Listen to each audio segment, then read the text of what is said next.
Garvey words come to pass. Marcus Garvey words come to pass. Can't get no food to eat. Can't get no money to spend. Oh, can't get no food to eat. Can't get no money to spend. Oh,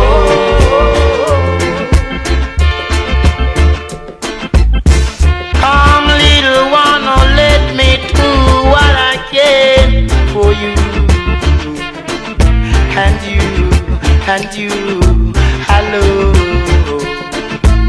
Come little one, come. Oh,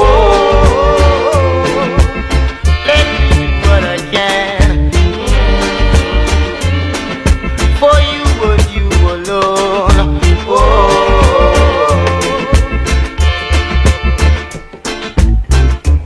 you know the right hand to it now shall be spanked with many stripes.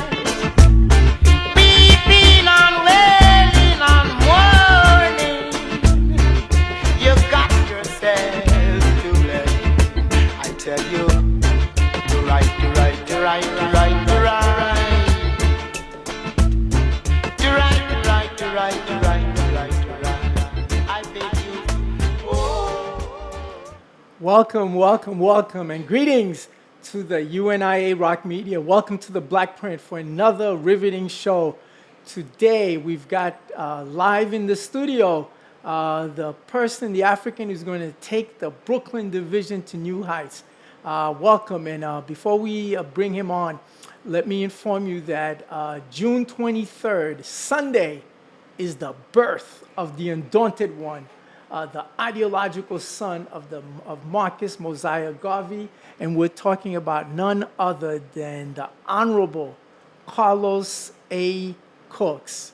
And as a result, we designate June 23rd the Holy Day of Obligation. We attend the cemetery at Long Island National Cemetery. We give praise and homage to the Undaunted One.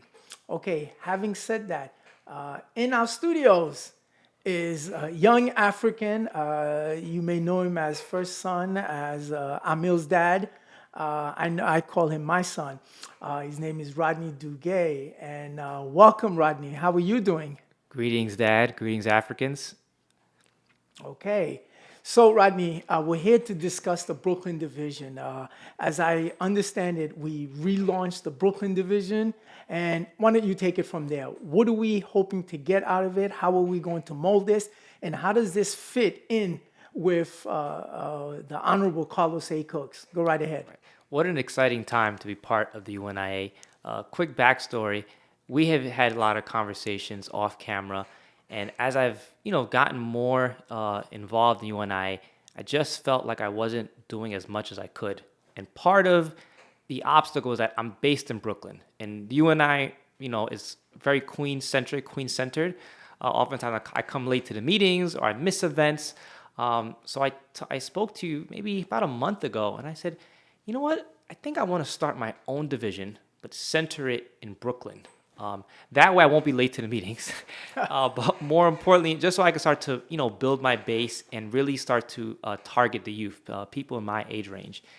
And you said, Rodney, we already have a Brooklyn division. We just need to reactivate it, relaunch it. And once you said that, all the pieces started to come together. And after that, we put together flyers. We did a street level campaign in and around Fulton Street, which is Bedford-Stuyvesant, for those that are not familiar with Brooklyn. And we had our first meeting a week ago from today. And when you're relaunching something... I think that was Father's Day. Father's Day. We'll get into the significance of that. Okay. But when you're relaunching something, brothers and sisters, I'm very ambitious, but there's nothing wrong with having a long-term vision. We're in it for the long haul. This is about longevity. Well, does that is nation building long haul? Isn't it, snap your fingers, let's get it done yesterday? Right. It's inherently long-term. It has to be. It has to be. Okay, Continue. You can't build a nation overnight. So all the stuff that we see with TikTok, with social media, let's do it now. That's not applicable. It hasn't worked then, it won't work now, and it will never work in the future. But Okay. you started this program off paying homage to the Honorable Carlos A. Cooks, and it's so fitting that on his birthday that we're talking about the relaunch of the Brooklyn division, because we have many conversations, and as I've gone to many meetings, Before we continue, that's a nice dashiki you're wearing. This is a special dashiki because this is one of the few dashikis that are not hand-me-downs. I think I want to say maybe Sister Antoinette may have selected this one. Sister Antoinette purchased it for you while we were in Kenya. That's right. So, Dad, you should feel ashamed that. We have to give praise to Sister Antoinette. Yes, thank you, Sister Antoinette, for this dashiki. I wear it with. I wear all my dashikis with pride, but this one with extra bit of pride. But back to Carlos A. Cooks, it could not be more fitting that we're having this discussion on his birthday, because what we've talked about is that UNIA, as it currently stands, we have members somewhere Around 250. 250, let's call it. We have members, but what we don't have believers. Right. Okay. And someone What's the difference? right? That's the key. What's the difference between a member and a believer? A member is someone who checks all the boxes on paper. They pay their dues. They show up to the meetings. They show up to the convention. They do everything on paper that they fulfill all the responsibilities of a member on paper. A believer is someone who goes beyond the responsibilities of a member, but more importantly, embodies the philosophy and the ideology of the UNIA. So, for example, my joke that I have is that, a lot of us are Garveyites, on Monday and Tuesday from 8 to 9. Once community focus ends, we go back to our, normal life. Or or once we attend these meetings on Sunday. Those would be members, right? Those are members. They're not believers. Because, all Africans are members of the UNIA. Right. All you have to do is reactivate your Right. membership. Go ahead. So those are the type, and again, I would argue a lot of us are members. Before I would even argue for a long part of my membership, I was just a member, not a believer. I think when we collaborated on Black skin. the black skin, that was my initiation. I still wasn't a believer. I want to say maybe when I started wearing my dashikis all the time. No, I but started- why did you start wearing your dashiki? Right. When we was working on that book about Marcus Garvey, my mind was blown by all the information that you were sharing with me. But more importantly, I said, but for a man who's done so much for our race, and not has he done so much, but if we accomplish a fraction of what he did back in his time, imagine where we would be. But as you were sharing all this wealth information, my mind was absolutely blown. And I said, but Dad, why is it that, we're familiar with Malcolm X and Martin Luther King Jr. and all these other great leaders, but Marcus Garvey doesn't get the same level of attention? And he said, well, And let me add, he's a national hero of Jamaica, the first national Right. hero. He doesn't even get that top billing. Wow. That type of billing. Right. Be surprised, because the concept of nation building for black people, that's anathemic to white folks continuing their domination. Right. So by necessity, they have to destroy Mr. Garvey. Go ahead. And when a light bulb goes off, and I said, it's not a coincidence or an oversight or a mistake that Marcus Garvey his ideology or the man himself is not promoted to us. Because imagine if we understood the significance of what he did. God. PG says this quote, and I'm going to steal it from him, is that, if we change the way we act tonight, our conditions change tomorrow. Absolutely. Absolutely. Nation building is long term, but as far as belief, as far as becoming a believer, it only takes one moment, one book, one opportunity to finally get it. And once you get it, there's no turning back. So I think it was during that period that we were working on the book, I started to get it. Okay, Because I remember you're telling me, but Dad, if he did all this, I mean, you were even questioning. Remember, I did the initial script, and I would ask you to revise it. And many times I know you would tell me, he did all of this? I said, yes, he did. He had 12 million members? Yes, he did. He had unbelievable amounts of money in his bank accounts? Yes, he did. In fact, Mr. Garvey even applied for bank charter. He did the Black Star Line. Yes, he did. Negro Factories Corporation. Yes, he did. African Legions. Yes, he did. Black Cross Nurses. Yes, he did. African Juvenile. Yes, he did. African Trading Post Company. And I know you were left like, but if he did all of this, even back then, number one, why don't we embrace it? Why don't we follow it? And why isn't he better known? Well, that answers the question because let me ask you a question. If you're a colonizer, you're an oppressor, you're an enslaver, and you benefit completely by continuing your domination and oppression, will you ever let these people free? Right. I mean, but let me ask you a better question because you're involved in homeschooling. Can our enemies ever educate us to overthrow them? Absolutely not. And it's just a common logical sense. I mean, if I were, for hypothetical, if I'm an oppressor, why would I empower the people I oppressed? And especially your strength comes from the continued oppression. Right. I need them to stay at a certain economic level in order for me to prosper. It's common sense here. Exactly. Right. So this is, I mean, I know it all makes sense, but, Brother Quahir and I think 2 days ago, we were having a conversation. And he said, we're talking about Brother Right Up, who, by the way, is in Ethiopia. I spoke with him yesterday. He's having Greetings, a great Right time. Up. And I need him to get back because of the food, obviously, and the nutrition. And Brother Quahir was telling me that something that Brother Right Up said to him. He said he knew it, but the fact that Brother Right Up said it, he said, yeah, it makes so much sense. So, yeah, continue. Even when we talk about Garvey's achievements, what's so special about UNIA is that there are a lot of black nonprofits. There are a lot of different types of black organizations, NAACP. And I'm not here to, bash any of them. They each serve a role within our race, within our community. But the UNIA is a black government. The way the United States is a government, the way other countries have a government. The UNI is a government. And it's not, when we say a government, we don't just mean that in name only, or we're not trying to, it's not a fancy term. It's an actual government in the sense that it has a constitution, it has a flag, and more importantly, it's recognized by other governments. And I remember another fact, and I can keep going on, I promise the last one, and we'll steer it back to present day. UNI members had their own passport. That's incredible. Can you imagine their that? own passport? But it was recognized. That's the worst part. I mean, I can make a passport, Right. but it was being recognized. It was a valid, legitimate form. So this is an actual government. This was not a club or a group or Social glee club, a or protest fraternity. movement. Right? Right. This is a government. And what does a government do? A government has citizens. So if you really, when we think of UNI members, we were citizens of the UNI government. Yes, sir. So this is incredible. And again, I haven't even finished all the literature I'm reading on Garvey. I still need to read. Forgive me, I haven't read Race First yet. But there's so much more I have to learn about Garvey. But just the little nuggets of information that I got, again, I was blown away. Then I made the connection. I get it. I know why Garvey is not well known. It's not because he's not marketed properly. It's not because there's no social media or he's not taught.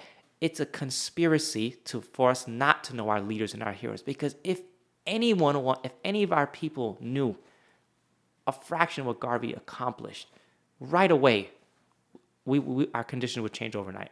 Absolutely. So how does this bring us to Brooklyn now? Right. So in my humble opinion, like I said, we have a lot of members, but we don't have believers.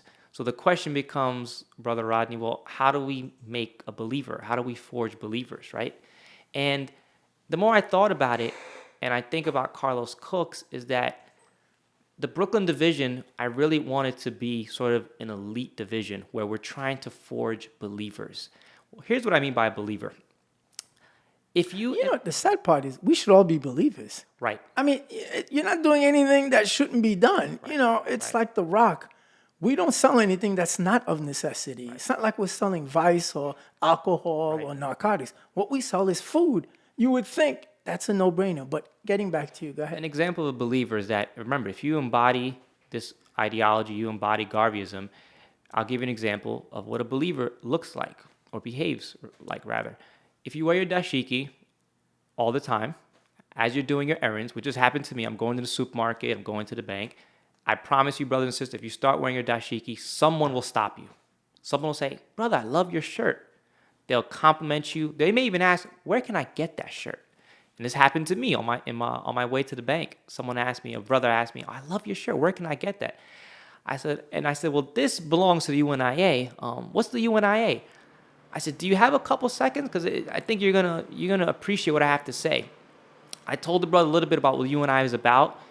He liked what he heard, and I said, "Listen, I'm not even doing the UNI justice. If you really want to find out about UNI, and more importantly, maybe get some dashikis, come to this meeting and find more about the UNI." Now, I'll be honest, the brother didn't show up to the meeting, but that's an example of what a believer does. If you embody Garveyism as you go through your daily life, you will be you're a walking billboard for Garvey and Garveyism. And as you're walking proudly, embodying the principles of Garveyism, you will attract people. And as you naturally attract people, you'll convert some of these people into members. So that's what a believer does. A believer actually goes out and recruits members, not intentionally, but just by embodying the Let me ask you a characteristics question. of Is Garveyism. it the role of a believer to actively recruit? Absolutely. Oh, so this is not a spectator sport. You have to be participatory. You actually have to go out and recruit. Now you can almost understand why a lot of these religious zealots, this is what they do. This is anything they do is to recruit and bring you in. And the reason why we need to recruit is that we need to create an economic base. I hate to break it to our brothers and sisters, we cannot create an economic base with 250 members. That's not going to make it. No. That's okay. We can't. Continue. So it's- by the way, that's the same number we have as FACA Rock investors. And yet, look what you guys have in common. And again, I don't want to, and I want to make this point very clear. 250 is nothing to poo-poo at. And again, I myself have not done the work. So I don't want anyone who has played a role in recruiting or has been able to sign people up, I applaud you. You've done more than I have at this point. But if we're looking at the reality and we're looking at the big picture and we're interested in nation building, we have to look at ourselves in the mirror and say Is 250. nation building the solution? Absolutely. There's no other way. We can't, kumbaya, praise, sing. That's not going to work, right? We've tried it. Where are we at? I mean, we've tried it. Holy, we can't form alliances with Africans or non-Africans. That's not going to work either. Absolutely It has to be nation building. Has to be a government. Absolutely. Man, you hit it. Continue. So the Brooklyn division is really about forging believers. And when we had our first meeting, there was one gentleman actually who came off the street and joined us in the meeting. And I was beginning to sort of make my pitch. I didn't fully make my pitch, so I'm going to make it here, is that I don't want the Brooklyn division or chapter to become this purity test. And by purity test, I mean, I don't want us to rank, well, I'm more Garveyite than you, and I'm more black than... No. We're not here to, create any divisions. However, there does need to be a baseline.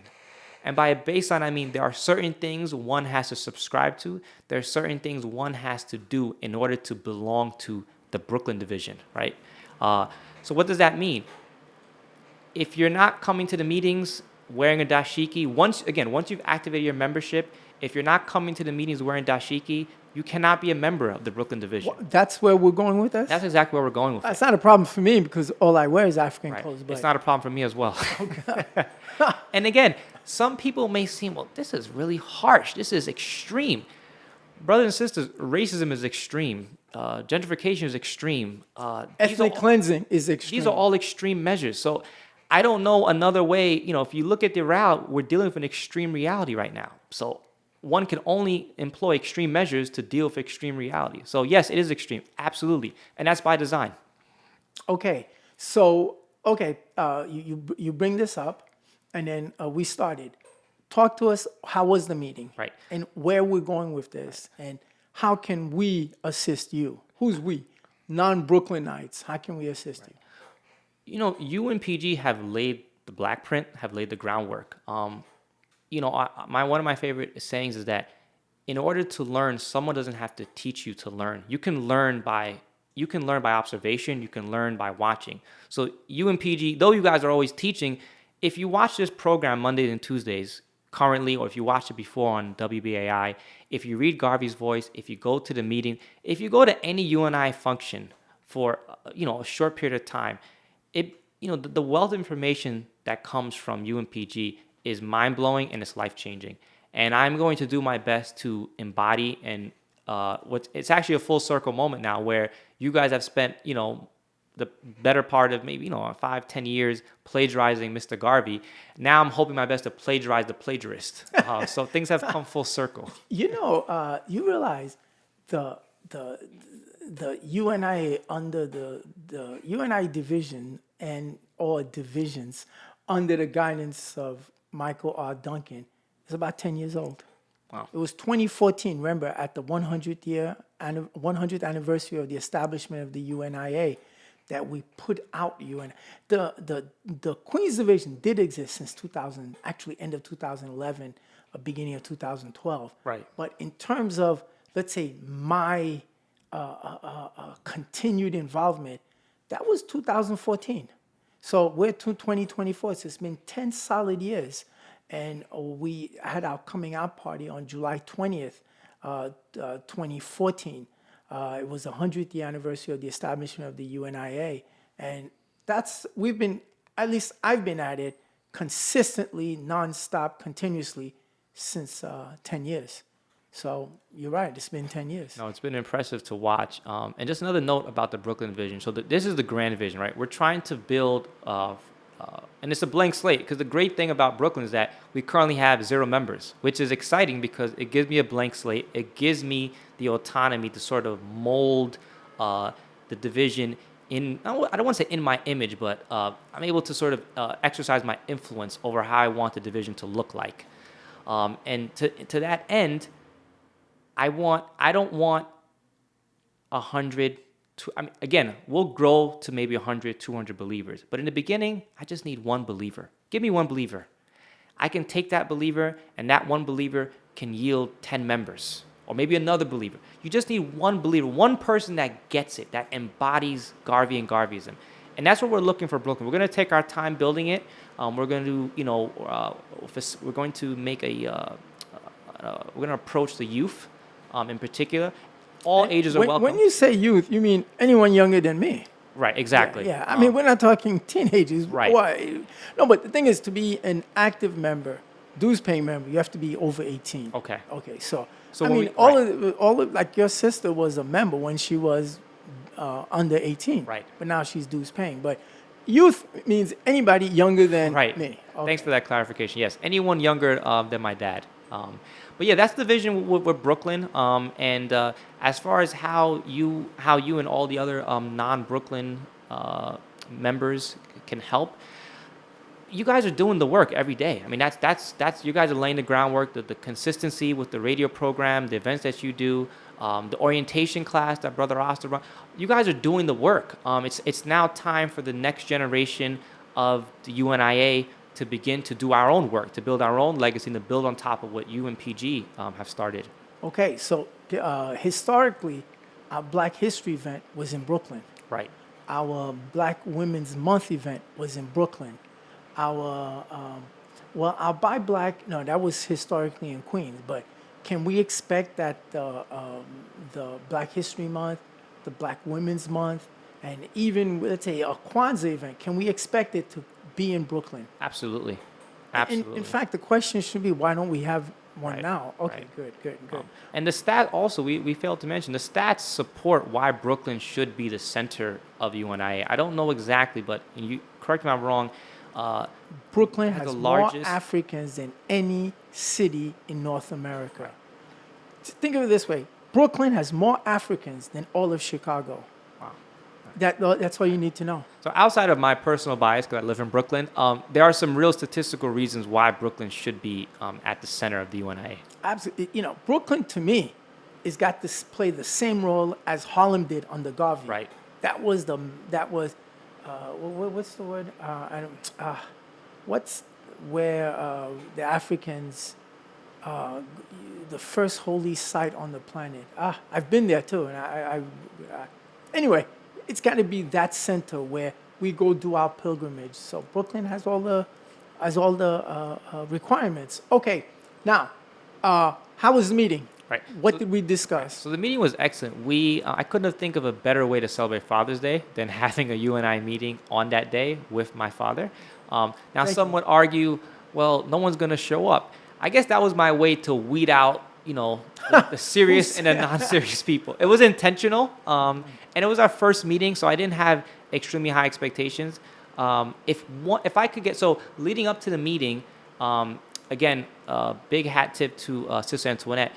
My goal was, okay, how am I gonna get new members? Because the goal was I didn't want anyone who's an existing member of the UNIA to come to Brooklyn. I wanted to come up with a fresh new approach to see if I could grab people's attention off the street. So my idea was to come up with a street level flyer campaign. I came up with the campaign.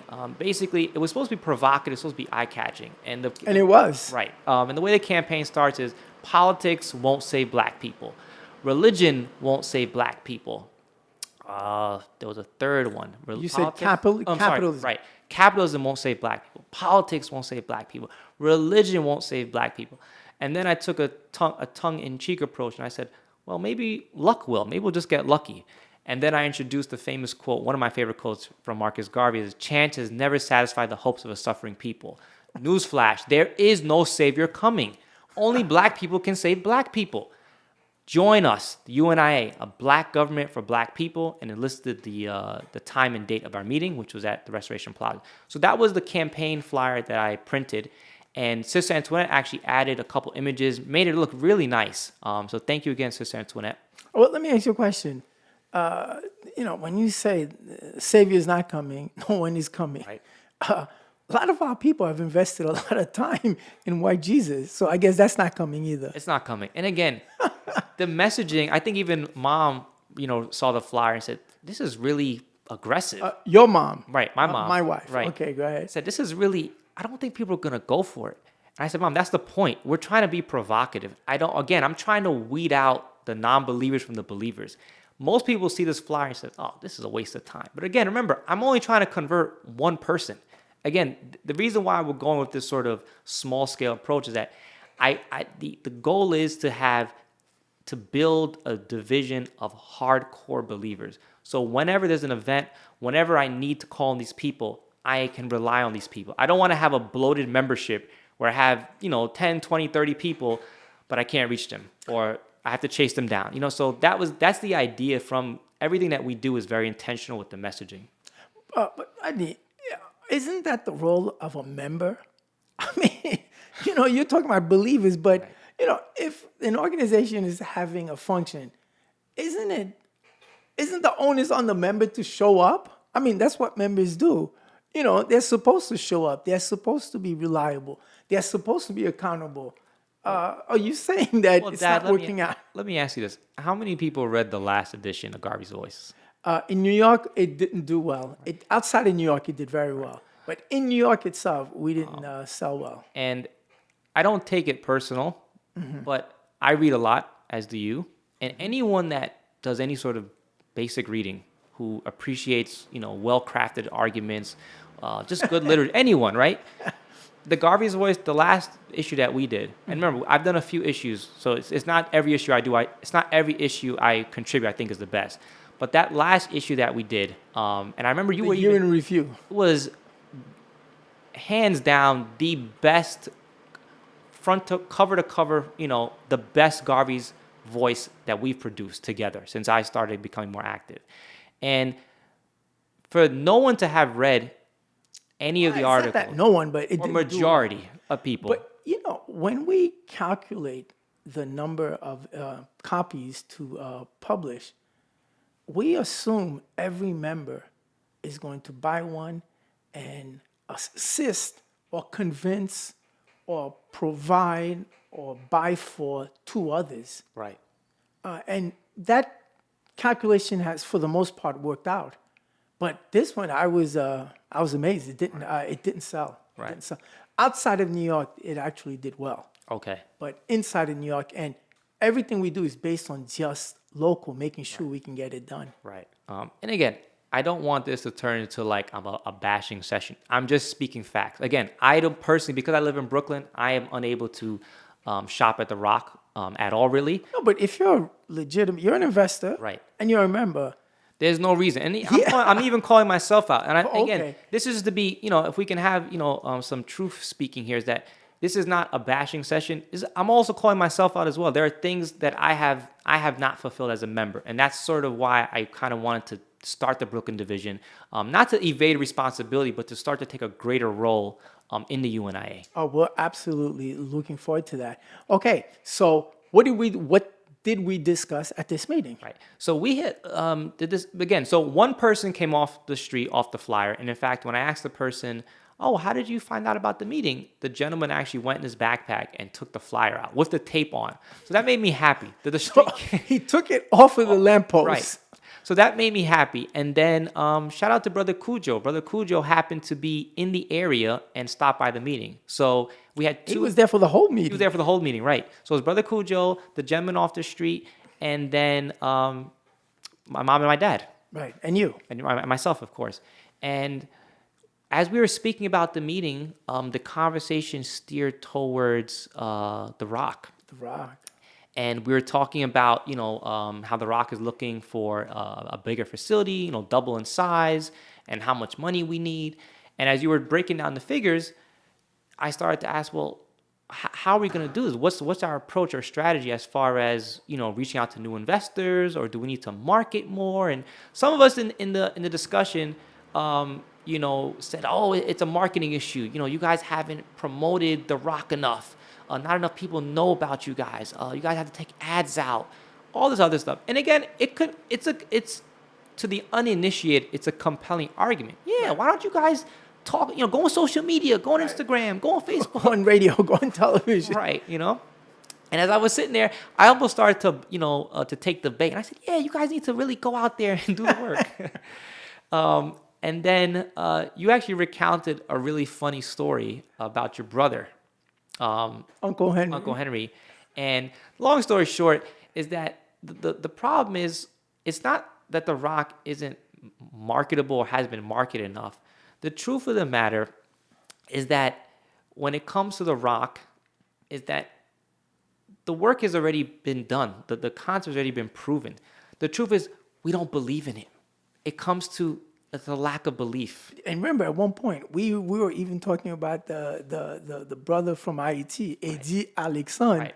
who convinced 62,000 Haitians who are naturally conservative, who don't spend any money, into cryptocurrency that even English-speaking people don't get. He convinced 62,000 Africans from Haiti to invest in a scheme involving cryptocurrency. And get this, it was $300 million. Right. We couldn't get 1,000 Africans to invest in The Rock. The plan was simple. We wanted 10,000 Africans to just buy one share each. Right. That would have resolved all the issues. It didn't happen. But what we did get, 200 Africans to invest 1.5 million. Right. The plan was 10,000 Africans, each buying one share, to come up with 6 million. That would have solved all the issues. But, the show must go on. We hadn't collected that 6 million. And then Mr. Duncan said, we've got to open and we do what we have to do. So, in discussing The Rock, and I gave that analogy of my older brother, how, to make a long story short, years ago when Michael Jordan was playing basketball, and I was having a conversation with my older brother, and he said to me he didn't like Patrick Ewing and the Knicks. Right. He liked Michael Jordan and the Chicago Bulls. So I said, well, number one, we're in New York, but number two, that's when I followed sports. I don't use any of my time doing that. But number two, Patrick Ewing to me is very important because Patrick Ewing attended Georgetown. Right. And Georgetown was coached by Coach John Thompson. It was a black issue. I mean, it's unfortunate we spend so much time in sports, but I don't anymore. And all of us in the Pan-African community, in the conscious community, all of us supported Georgetown. And even though it was a white institution, but because of John Thompson and what he was doing with the black youths. Anyway, so my brother said to me, the reason why he likes Michael Jordan and the Bulls is because they make it pretty. They run up and down, they dunk, they pass. With Patrick Ewing and the Knicks, it's hard work, terrifying defense, box out, nudging, rebounding. It's like, just wears you out. A little like nation building. Exactly. I mean, I don't want to use that analogy, Right. but it is this long term, and you've got to buy into it. Right. Not only do you have to employ it, but you got to buy. You have to have your members buy into it for them to understand it's the long haul. You got to keep at it. And so we eventually talked about A.D. Alexandre and how he was able to convince 62,000 in cryptocurrency. I still I don't get it. I don't understand cryptocurrency. Right. And this is the difference between believers and non-believers, is that, we can talk about, why our people don't invest. And I wrote, one of my very first articles I wrote for Garvey's Voice was that, a lot of people say, well, I don't have enough money to invest. I can't afford to invest. I have no money. Right, I have no money. And in that article, I say, brothers and sisters, that's a very popular refrain that I hear. I don't have enough money. I'm not savvy enough. The truth of the matter is, every day we invest. We invest our time and money. We just don't realize or recognize it. Where we spend our money, where we eat, where we live. These are all investments. Whether we want to call it that or not, this is what they are. This is why, even though we're downtrodden people, we are able to generate or furnish fantastic wealth for others. And let that statement sit with people. How is that a race of people is so poor, but yet we can generate wealth for others? It doesn't. In fact, everybody comes in the community and makes money. Right. We were having that conversation with Digicel. Yes. Digicel, I think his name is O'Leary, Martin O'Leary. Something like that. Yeah.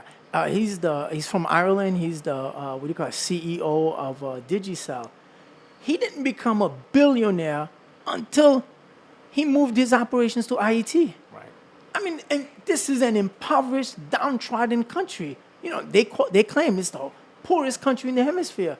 If so, how did Digicel's owner and CEO become a billionaire? Because everybody knows they can make business. They can make money off of us. And just a quick aside, when you understand that statement and the philosophy behind it, I'm a big supporter of black-owned restaurants. One of the things that irks me, and this is the only instance where I won't support a black-owned restaurant, is when a black restaurateur decides to open a black restaurant in a white neighborhood.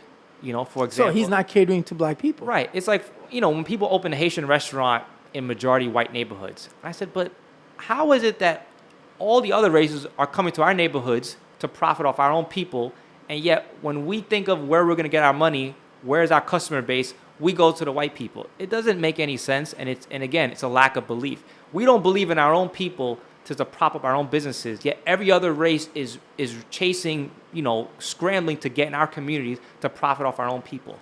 Again, it doesn't make sense. It all comes back to a lack of belief. But long story short, we talked about The Rock, and everything comes to a belief that people, whether you understand something or not, if you believe in something, you'll put your money behind it.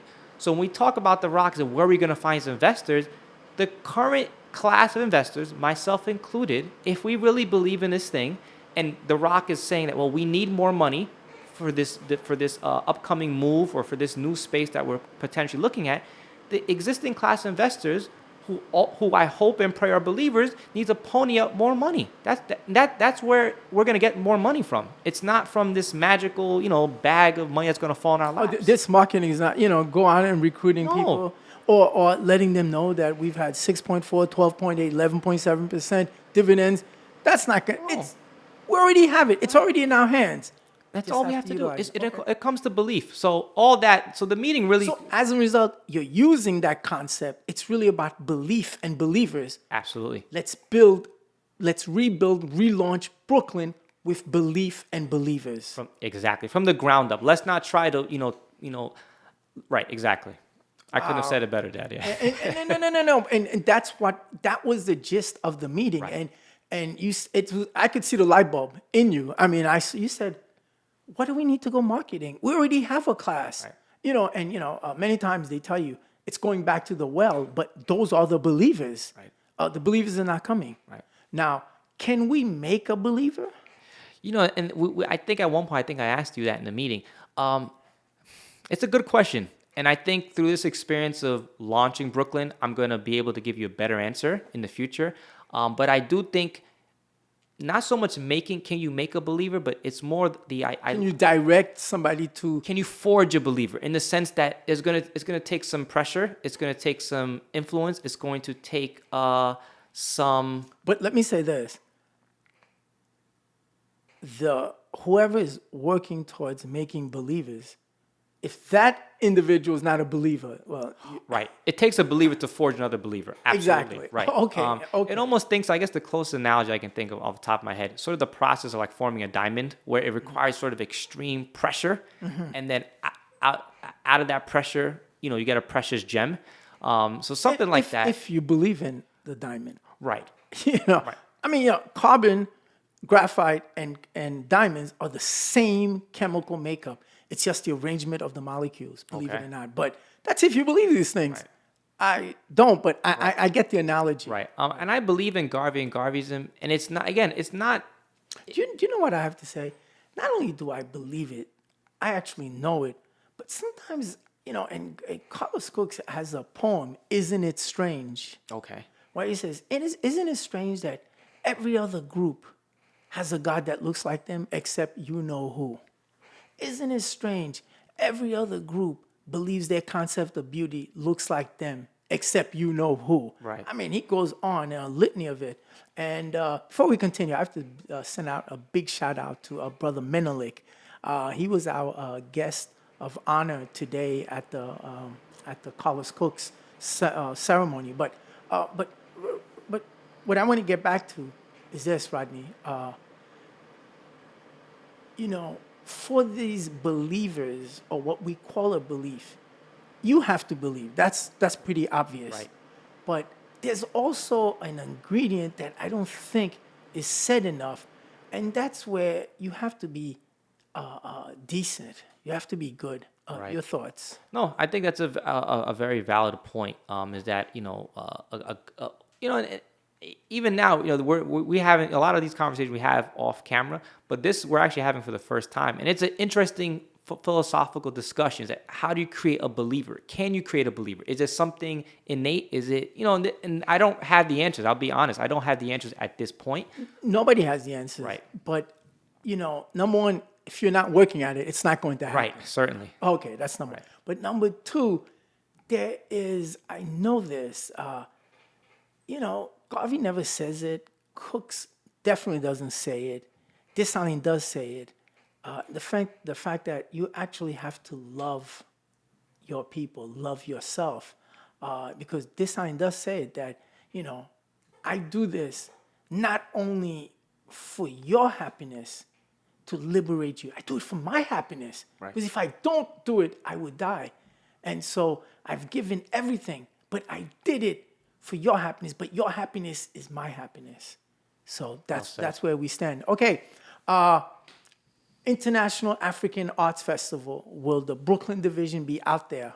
Absolutely. I'm so Recruiting- excited. Yes. Yeah, so I am actually in the works now of coming up with another provocative, fiery street level campaign.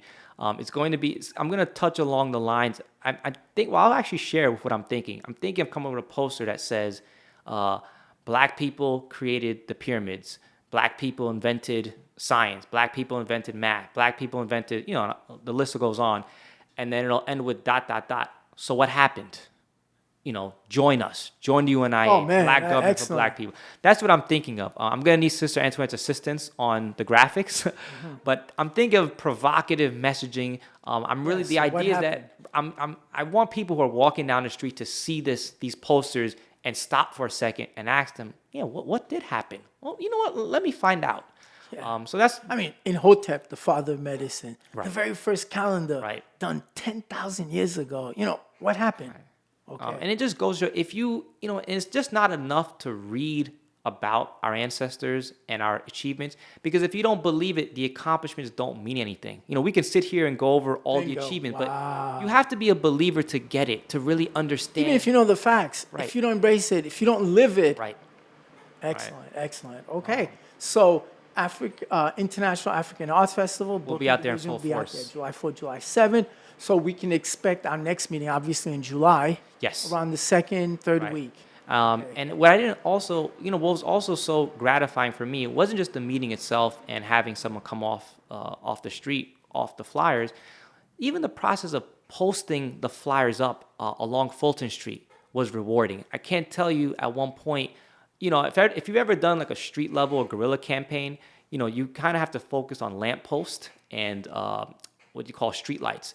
And so a lot of times other people have posted their own flyers. So I tried to be sort of considerate, not tape my flyer over other, existing flyers. And at one point, as I was taping my flyer, people would stop me and say, "Oh, listen, brother, what's the flyer you're posting?" And when I showed it to them, he said, "Oh, listen, let me show you a better way to post it." So people actually were helping me post the flyers, find the proper positioning. And then, so that was the first day. I returned 2 days later to see if those flyers were still up and if I had to sort of adjust the tape or add more. And what really touched me is that I went to, I think it was on Marcy and Macomb, so just off Fulton. And I was using what you call masking tape, like almost like electrical tape, gray, tape. That's all I had in my car at the time. And when I went to go check on the flyers I had posted up a couple of days prior, I noticed that someone had used what do you call like clear, when you're taping up boxes, right? Someone had used the that clear tape, the packing tape, right? The clear packing tape. There you go. And someone who I guess a lot more knowledgeable than I am took the packing tape and put it over my flyer almost to laminate to protect it. That's right. I said, "Oh, that gave me an idea." Again, I'm new to all this, and I'm gonna be, open and honest. But those little sort of moments were so gratifying and rewarding and motivating. That shows me, okay, the people are getting it. I just need to keep doing it. Just keep doing it. Yeah. It's not rocket science. You just got to do the work. Right. And that's what believers know. I mean, even if you're the first assistant president general, it means nothing. You go out and give out palm cards. You're out there making sure everybody gets it. Okay, Rodney, let's wrap up. What can we expect next meeting? Next meeting. We're going to, once again, I want to sort of lay out the guidelines and the principles for Garvey and Garveyism. Like I talked about earlier, that I want to establish a baseline. And if you're going to come to these meetings, you need to look a certain way. You need to behave a certain way. Again, is this extreme? Yes, it is, brothers and sisters, by design. Ethnic cleansing is extreme. Racism is extreme. So we cannot combat an extreme reality without taking extreme measures ourselves. So again, we're going to expound on this idea of belief and start to establish a baseline for this belief system.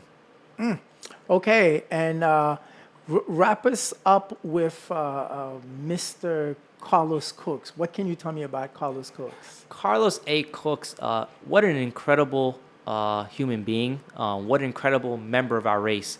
And what's so incredible about Carlos Cooks is that he understood the mission. That's a popular saying amongst Gen Z. Like, he understands the assignment. Carlos A. Cooks understood the mission, understood the assignment, and you and PG actually had a really nice dialogue about this last week. Is that people look at Carlos A. Cooks and says, "Wow, he was very militant and extreme and cutthroat, and maybe didn't fancy his approach." But like you said so accurately, was that the way Carlos Cooks looked at it was that Garvey already had proven his concept. He had built the apparatus. He had built the movement, the government. So his only job was to protect it, to ensure its survival. So that ultimately influenced his whole approach, that he realized, wait, my job is not to recruit and to build. Garvey already did that. My job is to protect what he built. Prevent its destruction. Exactly. Couldn't have said it better. So big salute to Carlos A. Cooks. Okay. At this point, thank you for coming to the Black Print, part of the UNIA Rock Media.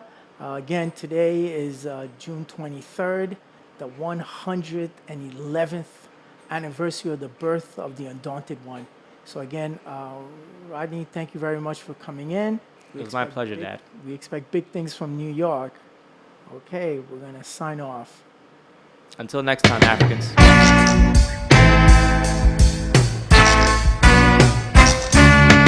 Africa is the land of home.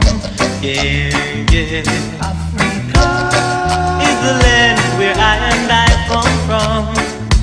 Africa, our father's land, is calling us home. So long we have been a slave and no more will we roam. So I hope and I pray that the day will come when we see the rising sun. When no more crying, nor victimizing, no more starvation, no more